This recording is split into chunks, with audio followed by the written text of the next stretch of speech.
Now we will study how to model data using entity relationship diagram, also known as an ERD or ER diagram.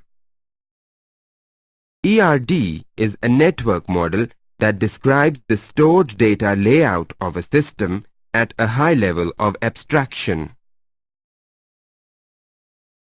Let us start with the components of an entity relationship diagram, which are entities, attributes, relationships. Let us see each one of the component in detail, starting from entities. An entity is represented by a rectangular box on an entity relationship diagram. It represents a collection or set of objects, things in the real world whose individual members or instances have the following characteristics. Each can be identified uniquely in some fashion. For example, if we have an entity known as customer, we must be able to distinguish one customer from another, perhaps by an account number, by last name, or by national ID card number. Each plays a necessary role in the system we are building. That is, for the entity to be legitimate, we must be able to say that the system could not operate without access to its members.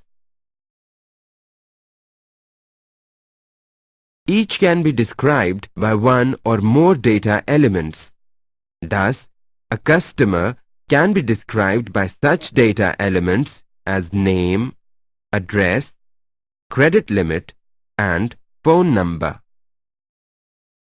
In many of the systems you develop, entities will be the system's representation of a material thing in the real world. Thus, typical objects are customers, inventory items, employees, manufactured parts, and the likes. The object is the material thing in the real world, for example, customer. However, an object may also be something non-material, for example, a bank account. Remember, by convention, we use singular nouns as the name of the entities, for example, customer and employee. Attribute is another component of the ER diagrams.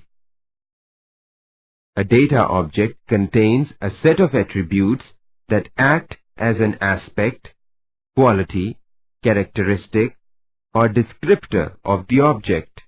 For example, object automobile contains these attributes, namely make, model, body type, price, engine size, owner, ID number. The third component of the ERD is relationship. Objects are connected to one another by relationships. The relationship is determined by the business rules and is represented by diamond. Figure on your screen shows a simple relationship that could exist between two or more objects.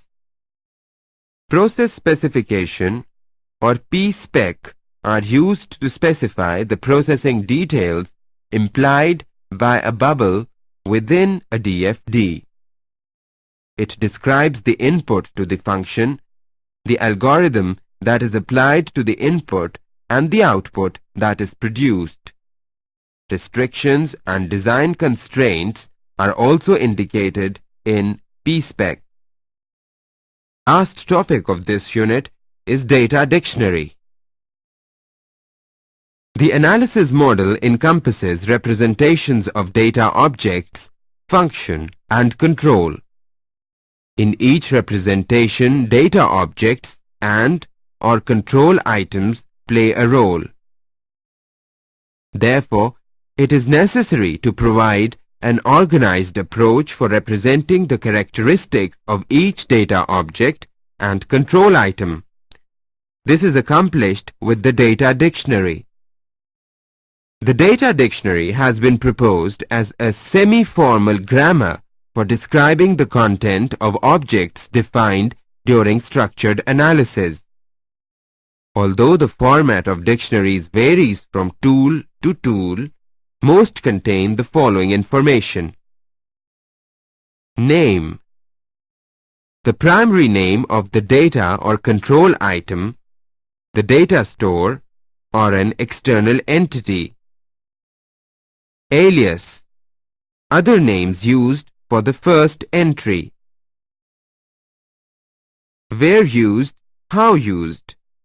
A listing of the processes that use the data or control item and how it is used. For example, input to the process, output from the process, as a store, as an external entity.